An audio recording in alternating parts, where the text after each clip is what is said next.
Olá, turma, tudo bem com vocês? Vamos iniciar uma nova etapa, um novo módulo, né, da nossa disciplina. Agora nós vamos iniciar a disciplina Saúde Coletiva 2, dando continuidade aos conhecimentos que a gente veio adquirindo aí desse primeiro módulo, porém agora no segundo módulo, tá bom? Hoje é a aula 1. Nós vamos falar um pouquinho sobre a epidemiologia das doenças e também sobre a vigilância epidemiológica, que são ciências que fazem parte da saúde coletiva e é muito importante para o profissional técnico, enfermagem, enfermeiro, médico, o profissional que está inserido na atenção básica, conheça, né, os seus conceitos, o seu fluxo de atendimento, a sua identificação de determinadas doenças, para que dessa forma ele consiga prestar uma assistência cada vez mais fortalecida ao seu usuário da unidade de saúde, ok? Então a gente vai começar pela epidemiologia, conhecendo um pouquinho como é que a epidemiologia funciona, como é que ela vai investigar o desenvolvimento das doenças, né? E é de suma importância que o profissional conheça essas etapas para poder compreender realmente a evolução da doença. Que geralmente a gente tem conceito, transmissão, diagnóstico, tratamento, mas geralmente o profissional não sabe como é que essa doença evolui. Nós já falamos muito disso, que as doenças elas vão ter determinado comportamento de acordo com fatores relacionados ao indivíduo, né? Tipo, um exemplo, né? A questão da baixa da imunidade. Às vezes, duas pessoas adoecem pela mesma doença, mas geralmente o comportamento dessa doença no indivíduo 1 vai ser de uma forma e no indivíduo 2 vai ser de outra forma, devido aos fatores ambientais, fatores intrínsecs de cada indivíduo, e é disso que a gente vai falar um pouquinho, tá bom? Vamos começar aqui sabendo o conceito, que a referência nos fala sobre o conceito de epidemiologia. Então, a epidemiologia é o estudo de algo que afeta a população. Geralmente é definida como o estudo de fatores que determinam a ocorrência e a distribuição da doença na população. Desde o início nós estamos aprendendo sobre saúde coletiva, eu sempre falo dos fatores que determinam o adoecimento da pessoa e fatores que são condicionantes ao adoecimento.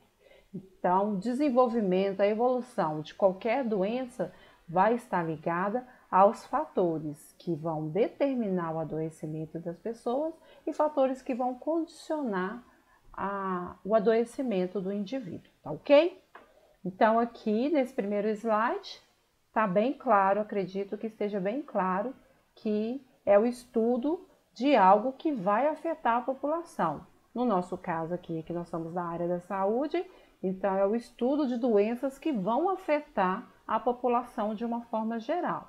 E os seus fatores que vão determinar a ocorrência, ou seja, o adoecimento do indivíduo e como essa doença vai ser distribuída em determinada população. Basicamente, esse primeiro slide fala isso. Em geral, o estudo científico de uma doença pode ser abordado em 4 níveis, que após obtidas suas perspectivas serão relacionados e a pesquisa deve ser coordenada com o intuito de maximizar o entendimento das doenças. Então, aqui a gente está falando que o estudo científico ele vai ser abordado em 4 níveis. O nível submolecular, que vai ser referente à imunologia, biologia celular e a bioquímica. Nível dos tecidos e órgãos, vai estudar a anatomia patológica. E nível individual do paciente. Qual que é a clínica que esse paciente apresenta? E temos também o nível populacional, que é a epidemiologia propriamente dita. Então, quando se faz um estudo de determinada doença, é através, a abordagem é através desses 4 níveis citados aqui nesse slide, tá ok? Alguns autores vão distinguir a epidemiologia em clássica e epidemiologia clínica, sendo a clássica destinada à população e responsável pelo estudo das origens comunitárias dos problemas de saúde. Ou seja, quando a gente fala origem comunitária dos problemas de saúde, está relacionado à nutrição, ao meio ambiente e ao comportamento desse indivíduo frente a essa doença, tá ok? Tendo por interesse a descoberta de fatores de risco que podem ser alterados na população para prevenir a ocorrência de doença. Eu sempre comento com vocês que se a gente conhece o comportamento da doença, como é que essa doença vai agir em determinada população, a gente consegue prevenir a ocorrência da doença. Às vezes, a gente não consegue prevenir na sua totalidade, mas a gente consegue que esse número de adoecimento seja reduzido, tá? Vamos aos fatores de risco. O que é fator de risco? Fator de risco é qualquer situação que vai aumentar a probabilidade da ocorrência de uma doença ou mesmo um agravo à saúde. Os fatores de risco eles podem ser encontrados no ambiente físico, na genética ou representado por hábitos e costumes de um determinado ambiente social e cultural. O fator de risco, eu deixei bem claro aqui no slide que ele vai ser um fator que vai ser condicionante ou determinante para o adoecimento do indivíduo. Como foi falado aqui, ele vai estar ligado, os fatores de risco vão estar associados ao ambiente físico que essa pessoa vive. Essa pessoa ela vive em contato direto com pessoas doentes. No módulo anterior, a gente viu a questão da tuberculose. Lá, aquele caso lá do seu Dandan. O seu Dandan era um portador de tuberculose e convivia com a família. Então, o ambiente físico foi determinante para o adoecimento dos seus familiares. E mais para frente, vocês viram lá no vídeo, que depois ele reinfeccionou, porque ele doente contaminou a família e depois a família, que estava com o bacilo, também contaminou o seu Dandan umas outras vezes, né? Que ele teve a doença tuberculose por mais de uma vez, não é isso? O fator genético. Tem doenças que vão ser transmitidas de forma genética, né? De pai para filho, né? Tendo a história familiar, a pessoa tem a possibilidade, é um fator condicionante que a pessoa pode adoecer. Não é porque tem hipertenso na minha família que eu vou ter hipertensão arterial, não é? É uma condição, uma possibilidade de eu ter hipertensão arterial. No caso da minha mãe ter hipertensão arterial. Esse aqui é o fator genético. Ele é condicionante em muitas situações de doença, ele é condicionante para o adoecimento do indivíduo. E a grande maioria das doenças a gente vai ter risco, vai ser como fator de risco os nossos hábitos alimentares e também os nossos costumes, né? Se eu tenho o hábito de ter uma alimentação totalmente industrializada, meu organismo naturalmente ele fica fragilizado. Então eu fico susceptível, eu fico fragilizada a adoecer de qualquer doença, né? E o costume, nós estudamos também a esquistossomose, não sei se vocês lembram, a verminose esquistossomose. O hábito do homem evacuar ao ar livre foi um fator determinante para o seu adoecimento, porque ao evacuar ao ar livre, expunha lá o verme, né, o ovo do verme, que caía lá no rio, o agente intermediário pegava a doença, né? O hospedeiro intermediário ficava lá até o verme crescer, ficar na fase adulto e depois contaminava o homem. Então, o hábito de evacuar ao ar livre foi um fator determinante e condicionante para o adoecimento dos indivíduos, dos homens de uma forma geral, tá ok? Espero que esse slide tenha ficado bem claro, porque a gente vai precisar muito que vocês entendam o que é o fator de risco, né? Quem são esses fatores que levam a população ao adoecimento? A epidemiologia clínica ela tem por objetivo principal melhorar as decisões clínicas e ainda ela vai se dividir por epidemiologia das doenças infecciosas e epidemiologia das doenças crônicas.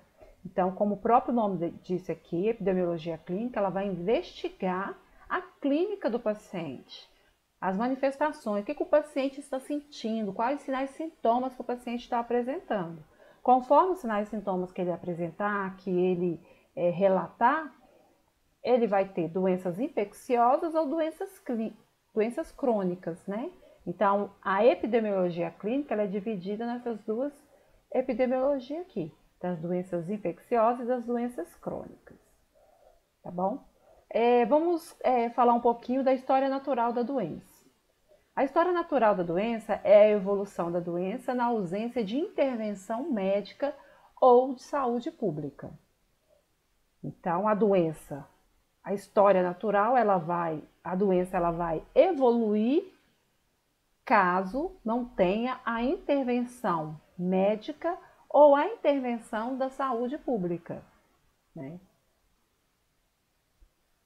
E essa história natural da doença, ela tem algumas etapas, tá? Etapas de uma doença. Existe o período de pré-doença. Nesse período, intervenções têm por objetivo evitar exposição ao agente da doença, evitando que o processo patológico se inicie. Nós chamamos também de prevenção primária. Então, o período pré-doença também é conhecido como prevenção primária. Período de latência é quando a doença já teve início, ela já está instalada no organismo da pessoa, porém ainda é assintomática. Nessa fase, o rastreio e a instituição de tratamento poderão evitar a progressão da doença para a fase sintomática. Nós chamamos, nós chamamos de prevenção secundária. Durante o outro módulo, nós falamos muito disso. Às vezes a pessoa está doente, mas não apresenta a sintomatologia da doença. Então, vamos dar um exemplo para que vocês possam entender. O HIV. Você sabe que o HIV, a identificação dele é HIV/AIDS. HIV quer dizer que a pessoa é portadora do vírus, AIDS, a pessoa já tem a doença. Então, quando eu estou portadora da doença, do vírus, eu vou estar numa fase assintomática. A partir do momento que começam as manifestações da doença, a gente já tem a nomenclatura do paciente que ele está com a doença HIV, a doença AIDS, né? Então, quando fala portador do HIV, provavelmente, na grande maioria dos casos, o paciente não apresentou a sintomatologia da doença, mas ele é portador do vírus e, portanto, ele pode transmitir a doença. O período de latência é isso. A doença já está instalada no indivíduo, porém ainda não manifestou a sua sintomatologia. Isso é o período de latência. Então, a intervenção com o tratamento, a instituição do tratamento, vai evitar que essa doença progrida, né? Então, a gente chama de prevenção secundária. Uma outra fase da doença é o período sintomático. Nessa fase, se visa controlar ou mesmo retardar a progressão da doença. Então, nessa fase é conhecida como prevenção terciária. Existem essas 3 etapas das doenças, tá bom, gente? Qualquer doença, né? Isso é uma história natural da doença, ela vai ter essas 3 etapas aí. Agora, nós vamos falar um pouquinho sobre o hospedeiro, o agente e o meio ambiente.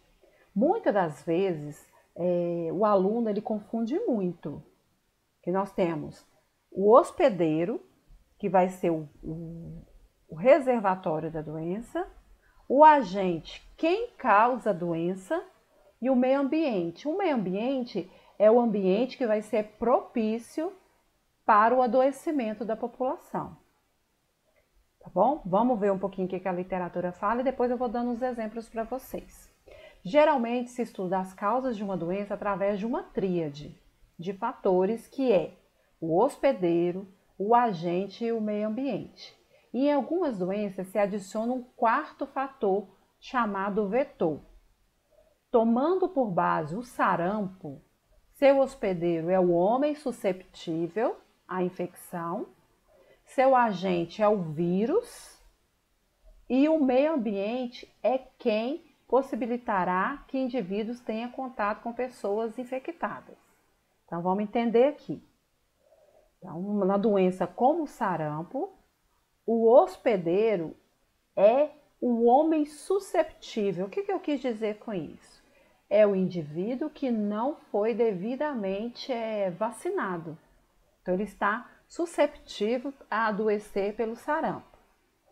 O agente é o vírus, porque quem causa o sarampo é um vírus, né?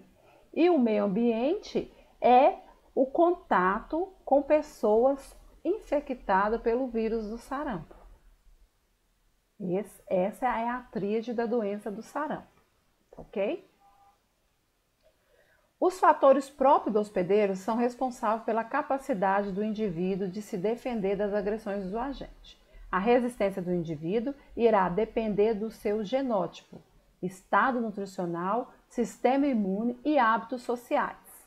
Já os agentes de doença ou agravo podem se dividir em várias categorias, como agentes biológicos, nós temos os vírus e as bactérias, os agentes químicos, chumbo e cianureto, agente físico, traumas, acidentes de carro e epidemiologista estuda a extensão para as tensões sociais e psicológicas. O que acontece? Hoje em dia, o fato do estresse do dia a dia, as doenças psicológicas, elas acabam fragilizando o indivíduo e facilitando o seu adoecimento. Eu queria fazer uma observação aqui, porque aqui, ao explicar hospedeiro, agente e meio ambiente, eu dei um exemplo do sarampo, ponto. Posso dar outro exemplo para vocês de outras doenças, tá ok? Agora aqui, continuamos falando do hospedeiro, agente e meio ambiente, mas não está relacionado ao sarampo, é outros exemplos, tá ok? Só para vocês não confundir. Principalmente esse segundo item aqui, ó, que eu falei dos agentes de doenças e agravos, eu já estou falando, né, dos agentes divididos nos seus agentes biológicos, químicos e físicos, e agora, nos últimos anos, foi incluído os agentes psicológicos, né, o adoecimento que a pessoa tem é através do seu psicológico. Um exemplo de doença que vai comprometer o indivíduo no seu estado psicológico, a depressão, né? A depressão, hoje em dia, ela é uma doença silenciosa e acomete um grande número de pessoas. E os fatores são variados, né? O estresse do trabalho, o estresse familiar. Quando a pessoa tem uma perda muito importante, ela pode entrar numa depressão. Eu só quis esclarecer para vocês do que a gente está falando, ok? O meio ambiente, ele vai influenciar a probabilidade e a circunstância do contato entre hospedeiro e agente. Esse fator também vai abranger fatores sociais, políticos e econômicos. E, por fim, os vetores de doenças comumente incluem os artrópodes, os mamíferos e outros invertebrados. O vetor também pode ser considerado parte do meio ambiente ou pode ser tratado separadamente. Contudo, para ser um transmissor efetivo, ele precisará ter uma relação específica com o agente, o meio ambiente e o hospedeiro. O vetor, a gente tem doenças de exemplo aí, nós temos leishmaniose, tegumentar e visceral. Temos como exemplo a dengue, que eu sempre falo muito com vocês da dengue. Esses são uns exemplos de vetores, né? A gente tem um terceiro participante dessa tríade ali, que é o vetor. Coloquei aqui uma imagem para que vocês consigam compreender a relação existente entre a tríade e o vetor, esse quarto fator aí que a gente comentou. Nós temos o hospedeiro, que vai ter uma relação direta com o agente transmissor da doença e o meio ambiente. E em alguns casos de doença como a dengue ou a leishmaniose, a gente ainda tem um quarto participante aí, que é o vetor, que no caso da dengue é o mosquito fêmea Aedes aegypti, tá? Vamos falar um pouquinho de vacina e o padrão de imunidade dos indivíduos. O entendimento de imunidade coletiva é muito importante para se refletir sobre os problemas ecológicos em imunização. O indivíduo imunizado não apenas estará protegido, como também não irá transmitir a doença, causando assim um declínio na prevalência do patógeno. Ou seja, aqui nesse slide nós estamos falando da importância da imunização das vacinas no indivíduo, né? Que ele, a partir do momento que ele é imunizado, ele vai estar protegido e também ele vai deixar de transmitir determinada doença e dessa forma vai promover o declínio, a diminuição dos casos dessa doença. Temos aqui esse quadro que vai mostrar para vocês como é que funciona esse raciocínio a partir do momento que a população é imunizada, ou seja, é vacinada. Nesse exemplo A aqui, nós temos, na situação A, nós temos a ausência de imunidade coletiva, ou seja, ninguém desse exemplo aqui foi vacinado, né? Então, todas as pessoas são susceptíveis ao adoecimento. Você pode ver aqui que esse maisinho significa que as pessoas estão susceptíveis, tá? Então, nesse primeiro mais aqui, a gente tem um caso inicial, onde a população não foi imunizada. Consequentemente, na próxima geração, o risco de ter o contágio de mais duas pessoas, uma pessoa não imunizada pode contaminar mais duas pessoas. Na segunda geração, contamina-se mais duas pessoas, tornando 4 pessoas doentes. E na terceira imunização, esse número ele vai duplicar, triplicar. Por quê? Ninguém nesse exemplo A aqui foi imunizado. O que eu quis dizer aqui? Quando a população não é imunizada, a tendência é que cada vez mais aumenta os casos de doença em determinada comunidade. Se antes era uma pessoa só doente, na próxima geração vai ter 2. Depois vai aumentar. Sempre vai aumentando, né? Vai dobrando os casos de doença, caso a população não seja imunizada, ok? Já no exemplo B aqui, eu tenho um exemplo que 50% da população foi imunizada. A partir do momento que 50% da população é imunizada, vai haver um declínio da contaminação por doença. Ou seja, a cada pessoa imunizada, apenas uma vai adoecer. Aqui, ó, apenas uma adoeceu e a outra está protegida. Aí, dessa forma, 50% da população já não adoece mais. Vai haver um declínio, uma diminuição de casos de 50% dentro da população. No próximo slide eu explico isso tudo na teoria escrito direitinho para que vocês compreendam melhor. Vamos lá. A imunidade coletiva, como ilustrada na figura, supõe que cada pessoa infectada entre em contato suficientemente intenso com outras 2 pessoas e dessa forma vai expor as pessoas ao adoecimento. Por isso, se não houver uma imunização coletiva contra doenças e todos forem susceptíveis, o número de casos irá dobrar a cada geração. Já se houver 50% de imunidade coletiva, o número de casos vai diminuir, como demonstrado lá na figura no exemplo B. E se esse número for maior que 50%, poderá haver até mesmo a erradicação da doença, ou seja, não vai haver mais casos de determinada doença, né? Lá, quando eu dei vacina para vocês, o exemplo que eu dei de uma doença erradicada foi a poliomielite, que não temos casos no Brasil mais da poliomielite. No entanto, esse grau de imunidade vai depender do tipo de doença, vírus, época do ano e da densidade e padrões sociais dessa população. Lembra que a gente já vem falando aí da história da doença? Existem outros fatores que vão contribuir para o adoecimento da pessoa. Mas se ela está imunizada, né, a chance de novo adoecimento ou de contaminação de outras pessoas cai em 50%. Temos também o sinergismo de fatores que vão predispor à doença. Pode haver sinergismo entre doenças e fatores que predispõem à doença, de tal modo que cada um torna o outro mais intenso ou fácil de adquirir.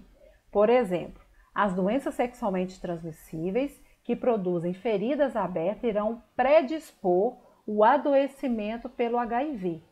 Ou seja, vai ter uma tendência, né? Vai facilitar que as pessoas adoeçam pela doença do HIV, né? Pelo vírus do HIV. De modo mais complexo, tem uma relação entre a infecção e a desnutrição, pois uma piora a outra. A criança desnutrida resiste menos às doenças infecciosas e suas complicações. E por várias razões, uma infecção pode piorar uma desnutrição, aumento do metabolismo, redução do apetite, mudança para dietas com comidas mais leves e a diarreia. O que eu quis dizer aqui nesse último parágrafo aqui? Às vezes, uma doença ela tem a capacidade de favorecer que o indivíduo adoeça por outra doença. No caso aqui do exemplo, nós vemos o exemplo da desnutrição e a infecção. Se eu estou com uma infecção, naturalmente o meu organismo, meu sistema imunológico, ele vai estar em baixa. Dessa forma, ele vai favorecer o adoecimento por outras doenças, né? Um exemplo que eu dei aqui foi a questão da desnutrição, né? A relação da desnutrição com a infecção. A criança que está desnutrida, ela naturalmente, então, de acordo com o efeito da doença, ela vai diminuir a sua alimentação, né? Porque ela vai perder a vontade de comer, vai estar comendo comidas mais leves, né? Vai estar apresentando uma diarreia. Então, esse quadro, essas manifestações dessas doenças, vai favorecer, vai fortalecer a infecção que a criança tem. Ou seja, de um modo mais complexo, uma doença vai facilitar o adoecimento por outra. Ok? Agora a gente vai falar de alguns indicadores socioeconômicos. Qual é o significado de estar doente ou com uma doença? As condições de saúde estão relacionadas ao modo como o homem se estrutura para produzir o seu meio de vida, com o trabalho e satisfazer suas necessidades pelo consumo de alguns bens, como moradia, alimentação, educação e serviço de saúde, o que podemos chamar de um padrão de vida. Esse slide aqui, gente, nos remete lá atrás no conceito ampliado de saúde. Não remete? Alguém aqui lembrou? Então, o meu meio de vida, ele vai estar relacionado com o fato de eu adoecer. Então, os gestores, a Organização Mundial de Saúde, eles elaboraram alguns indicadores socioeconômicos para identificar aí esses fatores facilitadores de doença. E a gente volta lá naquele conceito ampliado de saúde, que a pessoa precisa ter moradia, precisa ter trabalho, precisa ter condições de lazer, porque senão a pessoa vai ser levada ao adoecimento, né? Nós já conversamos muito sobre isso. Os profissionais de saúde geralmente utilizam esses dados para melhor conhecer o padrão de vida dos indivíduos que estão residentes no território de abrangência da unidade de saúde, servindo como um referencial para a enfermagem identificar, né, a população, os indivíduos mais susceptíveis ao adoecimento por causa da ausência desses fatores socioeconômicos. Assim sendo, várias organizações vão investir na construção de indicadores para avaliar os níveis de desenvolvimento dos diversos grupos populacionais. Ou seja, várias instituições, várias organizações, elas vão criar os indicadores socioeconômicos para se basear no estudo, na observação da evolução de determinadas doenças em determinadas populações. A Organização Nacional Unida, a Organização das Nações Unidas, a ONU, ela sugeriu os seguintes indicadores para mensurar o nível de vida de uma população, para conhecer, né, para quantificar o nível de vida de uma determinada população. Elas elaboraram, né, identificaram a saúde, incluindo condições demográficas, alimentação e nutrição, educação, incluindo a alfabetização e ensino técnico, condições de trabalho, situação em matéria de trabalho, consumo e economia em geral, transporte, moradia com inclusão do saneamento básico, vestuário, recreação, segurança social e liberdade humana. A ONU, ela identificou esses fatores, esses indicadores socioeconômicos para mensurar como é que está a saúde da população. Porém, existem outros indicadores que continuam sendo utilizados nas formas tradicionais, complementando os dados de desenvolvimento humano. Nós temos ainda outros indicadores de saúde, que é o coeficiente de mortalidade, coeficiente de morbidade, fatores de risco, cobertura assistencial alcançada pelas unidades de saúde, tendo como referência os procedimentos executados pela equipe de saúde. São muitos os indicadores de saúde criados e construídos a partir do perfil epidemiológico de cada região, estado ou município.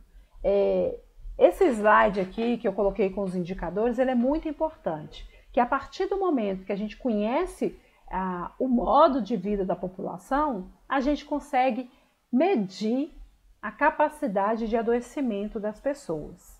E para isso, existem órgãos importantes como a Organização Mundial de Saúde, temos também a Organização Pan-Americana de Saúde, que trabalham em cima desses indicadores socioeconômicos para identificar a evolução da doença em determinada população. E o Ministério da Saúde também usa os indicadores de saúde, que é o coeficiente de mortalidade, como eu falei anteriormente. Eles começam a estudar como determinada doença está promovendo a mortalidade na comunidade. Por exemplo, as doenças cardiovasculares. Qual é o coeficiente de mortalidade dessas doenças? Através desse conhecimento, conhecer como é que essa doença está levando, o número de pessoas que essa doença está levando ao óbito, é capaz de promover, implementar ações preventivas para evitar ou retardar o surgimento das doenças cardiovasculares. É assim que os indicadores são utilizados com a intenção de melhorar a qualidade de vida das pessoas. Eu voltei aqui e coloquei para vocês com mais detalhes os fatores determinantes e condicionantes para o adoecimento da pessoa, que são fatores que são importantes, né? Como eu já falei no início da nossa aula. Alguns fatores estão mais sob a governabilidade da população ou da equipe de saúde da família, enquanto outros fatores determinantes são mais amplos, de menos governabilidade por parte da equipe. Uma condição imprescindível para a ocorrência de uma doença infecciosa é a presença de significativo número de indivíduos susceptíveis ao agente causador. Então, uma condição que é imprescindível, que é determinante para a ocorrência de uma doença infecciosa é a presença de um número significativo de indivíduos que têm susceptibilidade, está vulnerável ao adoecimento através do agente causador dessa doença. Nos 2 slides anteriores, nós falamos da imunidade, não falamos? Da vacinação. Então, se a pessoa ela não é vacinada, o indivíduo não é vacinado, ele está susceptível ao agente causador de determinada doença. Então, os fatores determinantes e condicionantes estão ligados também à susceptibilidade do indivíduo no adoecimento. Coloquei aqui uns exemplos de determinantes econômicos, culturais, determinantes ecológicos, psicológicos e biológicos. Esses são fatores determinantes que vão levar a população ao seu adoecimento. Vejam aí, os determinantes econômicos. A miséria, privação de resultados em habitações precárias, falta de saneamento e de água tratada e ocupação do território de forma desordenada. Esses são fatores econômicos que são determinantes para que a pessoa adoeça. Determinantes culturais. O hábito de defecar próximo a mananciais, hábitos alimentares de risco, como ingestão de peixe cru ou ostra ou comidas industrializadas, são fatores culturais e são fatores determinantes que vão levar ao adoecimento da população. Determinantes ecológicos. Poluição atmosférica, condições climáticas e ambientais que vão favorecer a proliferação de vetores, né? São fatores ecológicos que são determinantes para o adoecimento da população. Fatores determinantes psicossociais. O estresse, o uso de droga, a ausência de atividades e locais de lazer da população. Esses são os psicossociais que estão ligados ao fator psicológico e à vida social do indivíduo. E temos também os determinantes biológicos, que são indivíduos susceptíveis à mutação dos agentes infecciosos, transmissibilidade do agente. Ou seja, os biológicos vai estar ligado ao indivíduo estar susceptível ao contágio pelas bactérias, vírus, conforme a gente viu no início dessa aula. Os determinantes vai variar de acordo com as características do agente etiológico e estão intimamente relacionados à sua forma de transmissão. As doenças infecciosas podem ser transmitidas por contato direto, secreções respiratórias, fecal oral ou mesmo a transmissão sexual. Ou contato indireto, através do vetor, ambiente contendo formas infectantes do agente etiológico, objeto ou alimento contaminado. As doenças transmitidas por contato direto são favorecidas por condições de habitação, saneamento precário, além de situações que vão favorecer a aglomeração das pessoas. Então, essas doenças de transmissão de contato direto, eu posso dar um exemplo tranquilo do coronavírus, né? Aglomeração de pessoas, né? Que é uma situação que a gente está vivendo, né? A falta de medidas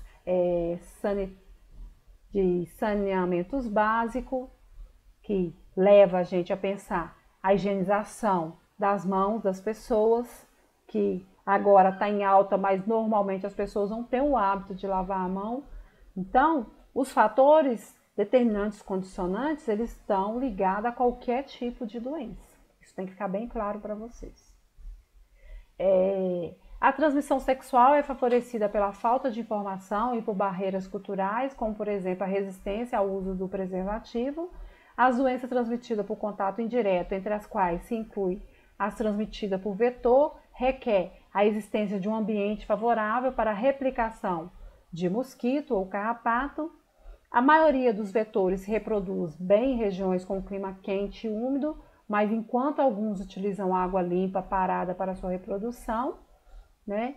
Outros não importam mais, porque o Aedes aegypti antes ele só reproduzia em água limpa. Hoje em dia já se mudou esse quadro. Qualquer água parada é um fator facilitador para a contaminação pelo vetor da dengue.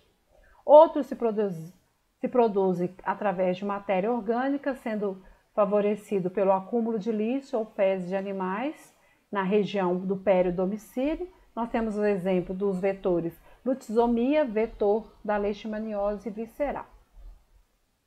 As doenças que são transmitidas por formas infectantes presentes no ambiente, por exemplo, a esquistossomose, também estão relacionadas à falta de saneamento básico adequado.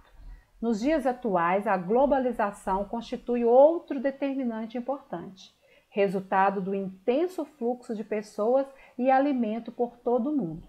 Alimentos produzidos na América do Sul, na América Central, por exemplo, podem causar surtos de intoxicação alimentar, na América do Norte ou mesmo na Europa. Tá ok? Essa aula aqui estou terminando a aula sobre epidemiologia. Eu sei que é muita informação, então eu sugiro vocês que peguem a apostila, dá uma lida, anota a dúvida de vocês, tá? E assim que assistir essa aula, voltem lá na sala online para tirar as dúvidas de vocês, tá ok? Agora eu vou falar um segundo tema da nossa aula, que é a vigilância epidemiológica, tá ok? Para que vocês conheçam a etapa ou as etapas da vigilância epidemiológica. Coloquei aqui esse slide mostrando para vocês como é que funciona aí o fluxo da vigilância epidemiológica. Nós temos a vigilância epidemiológica como assunto central, mas ela vai demandar conhecimento, detecção, prevenção e ações preventivas. Então, é um ciclo, é um fluxograma que tem que ser seguido para que ela funcione de forma eficaz. Aqui eu contei um pouquinho da história da vigilância epidemiológica, depois eu quero que vocês dêem uma lida aí no material de vocês, porque ela passa lá pelo início da história natural das doenças, fala como é que as doenças eram combatidas lá atrás, fala um pouquinho aqui da importância de se conhecer a origem do agente causador da doença, fala um pouquinho da teoria miasmática, que antes acreditava-se que as doenças a gente pegava através dos espíritos, né? Fazia aí uma cura espiritual. Antes a gente tinha, bem antigamente, tinha aí o curandeiro. Não se acreditava-se que a doença ela tinha um fundo biológico. Achava que a doença ela vinha pelo ar, pelos espíritos. Então, esse início aqui da aula fala muito disso. Eu sugiro vocês que dêem uma lida para vocês conhecerem um pouquinho da história. Eu vou um pouquinho adiante porque a gente já falou muito disso, tá bom? Também fala sobre isso, como que as doenças, acreditava ser apenas as doenças de transmissão direta de pessoa a pessoa, mas depois de determinado tempo, os gestores perceberam que mesmo controlando as doenças transmitidas de pessoa a pessoa, as pessoas continuavam adoecendo. Então, eles atentaram que existiam doenças que elas não eram transmissíveis. Eram doenças não transmissíveis, como, por exemplo, a hipertensão arterial. A gente não pega hipertensão arterial do outro. É uma doença que ela vai desenvolver no nosso organismo de forma crônica e progressiva, né? Então, a vigilância epidemiológica, ela viu que as doenças transmissíveis e as doenças não transmissíveis, elas tinham peso igual e tinham um poder de contaminação de um grande número de pessoas. Então, passou-se a estudar o comportamento das pessoas para identificar essas doenças não transmissíveis, tá? Aqui eu falo, que nesse contexto, depois do que eu disse, ocorreu o surgimento e desenvolvimento da ciência epidemiológica, que ela possibilitou o estudo da distribuição dos determinantes da frequência das doenças do homem. Foi o que eu acabei de falar, que eles atentaram aí para as doenças não transmissíveis e começaram a estudar o comportamento dessas doenças, já que elas não eram transmissíveis de pessoa a pessoa, como que essas doenças evoluíam no organismo da pessoa? Quais eram os fatores de risco? Quais os hábitos dos indivíduos que levavam essas pessoas a adoecer? E aqui mostra, né, nesse slide, eu falo aqui, que eles passaram a conhecer as condições e os fatores que iam favorecer a ocorrência dessas doenças. Por exemplo, a faixa etária. Perceberam que criança, na infância e na velhice, determinadas doenças eram mais favoráveis. O sexo. Perceberam que o uso ou não uso do preservativo era um fator determinante para a doença pelas infecções sexualmente transmissíveis. O lugar, o meio ambiente, o fato das pessoas estar mais próximas às florestas eram fatores determinantes para o adoecimento de doenças que tinham o vetor, né? Época do ano. Qual estação, qual mês do ano? Que, dependendo da estação, primavera, inverno, determinadas doenças estariam mais prevalentes na população, né? Qual mês? É o mês de chuva, de muitas chuvas, de muita seca? Então, a vigilância epidemiológica, ela percebeu que esses fatores também eram importantes para determinar a evolução de determinadas doenças. Nós temos doenças que estão diretamente relacionadas à ocupação das pessoas, né? Profissionais do sexo, profissionais da construção civil, né? São pessoas que estão mais susceptíveis ao adoecimento de determinadas doenças. Na construção civil, eu gosto muito de dar o exemplo da descarga elétrica, né? Que essas construções cada vez mais altas, prédios mais altos, estão cada vez mais próximos da rede elétrica, favorecendo dessa forma o adoecimento, o óbito de pessoas que trabalham nesse segmento da construção civil, ok? Então, a partir daí, para que essas informações necessárias à adoção de medidas pertinentes relacionadas ao controle e prevenção dessas doenças pudessem ser realizadas, surgiu a vigilância epidemiológica, cujo objetivo era desenvolver atividades de coleta e análise de dados, determinando assim medidas a serem aplicadas ao ambiente, aos doentes e também às pessoas que estavam susceptíveis a adoecer. As ações epidemiológicas direcionavam para o controle da transmissão do agente infeccioso, centrado no isolamento do hospedeiro e no extermínio desse agente no ambiente, tá? Então, a partir daí, aí vem falando, esses slides que eu estou passando, vem falando aí esses determinantes para o adoecimento da pessoa, tá bom?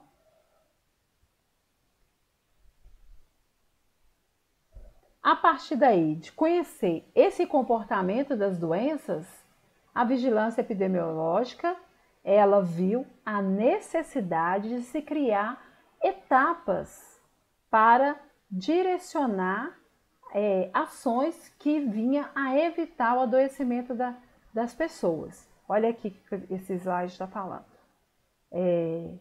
Fez que a vigilância epidemiológica planejasse ações de promoção e condições que iriam favorecer a prevenção e o controle dessas doenças, tá?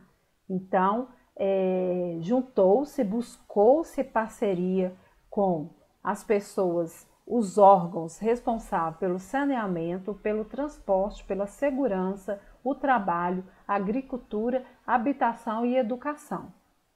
Eles viram que somente ia conseguir sugerir essas etapas de planejamento com a parceria com todos os órgãos que estavam responsáveis diretamente por essas áreas aqui, o saneamento, o trabalho, a agricultura, o transporte, a habitação e a educação da população, porque todas essas áreas estavam susceptíveis de levar a população a adoecimento, né?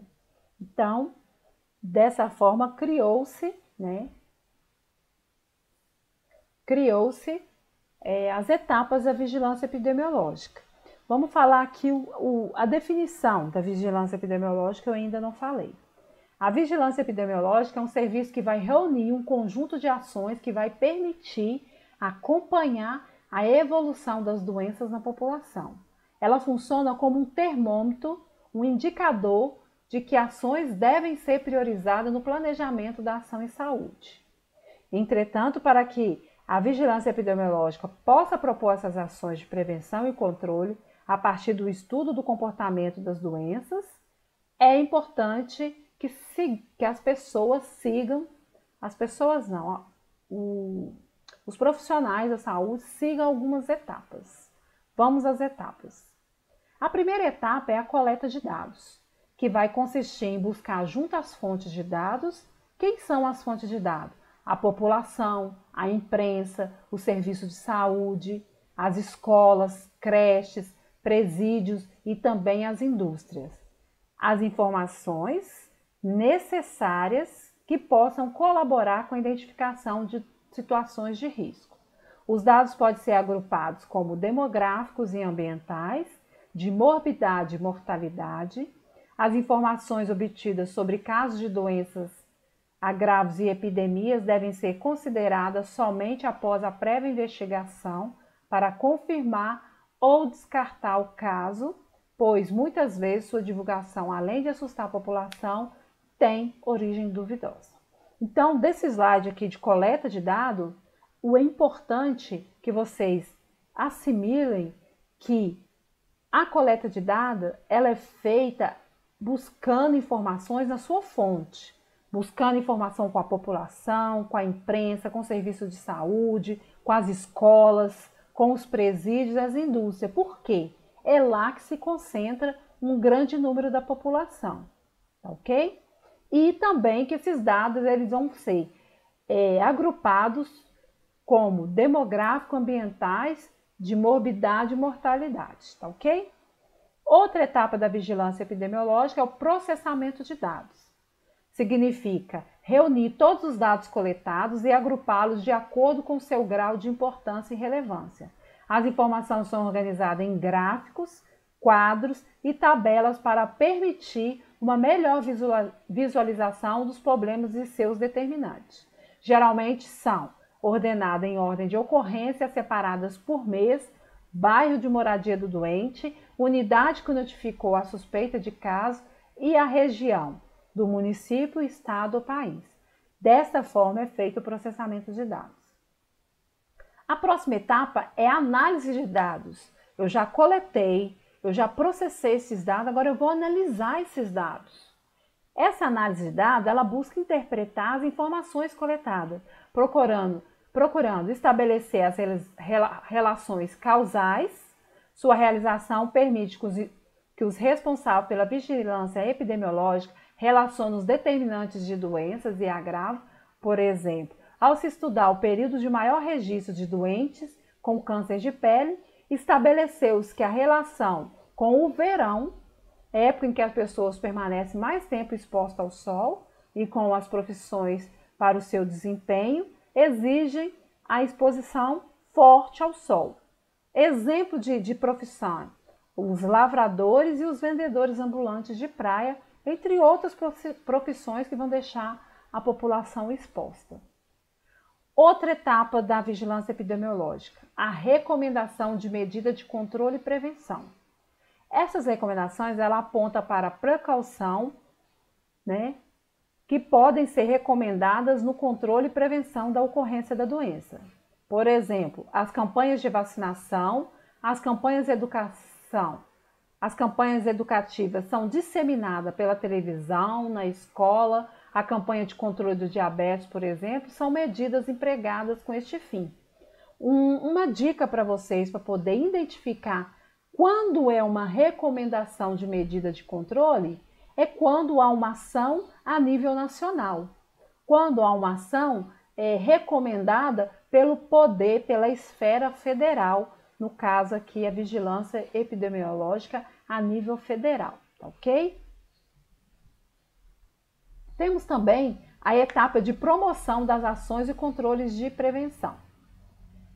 consiste em planejar, executar as ações como vacinação, tratamento dos doentes, controles do ambiente, divulgação das informações sobre precaução para a transmissão das doenças. Para se promover ações de controle e prevenção de saúde, é necessário que a equipe de saúde esteja à frente. Por exemplo, ao planejar e executar ações como vacinação, quem vai planejar é as equipes de saúde, não é isso? O que eu quero dizer é que a promoção das ações de controle e prevenção é uma ação a nível local, a nível municipal. Então, toda vez que tiver um relato de caso que se refere ao planejamento e à execução de ações de promoção da saúde e controle, está relacionado a nível municipal, a nível local. É uma forma de vocês identificarem, né, ou mesmo diferenciarem com as recomendações de medidas de controle, que é a nível federal, tá ok? Os laboratórios também vão representar uma fonte de dados. Os resultados de exames laboratoriais solicitados na rotina da vigilância epidemiológica são importantes para complementar o diagnóstico e possibilitar a confirmação diagnóstica, devendo ser repassado para o sistema de vigilância.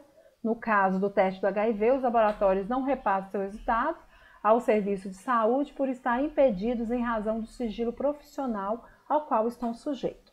Esse slide aqui eu coloquei só para complementar, né, outra fonte de coleta de dados, que são os laboratórios onde se realizam os exames, tá ok? Uma próxima medida, depois da promoção de ações de saúde, né, de controle e prevenção de doenças, é a avaliação da eficácia das medidas.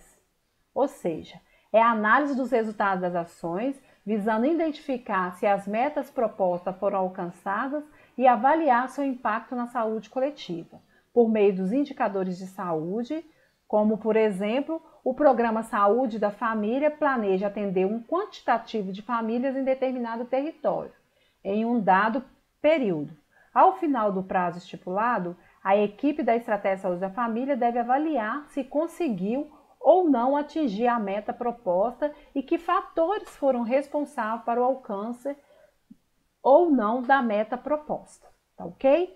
Então, a avaliação da eficácia das medidas é avaliar se aquela ação foi realmente eficaz. E caso ela não tenha sido eficaz, promover uma nova ação para atingir o número de pessoas que não foi contemplada com aquela ação. Então, essas são as etapas da vigilância epidemiológica. Era esse o assunto, né?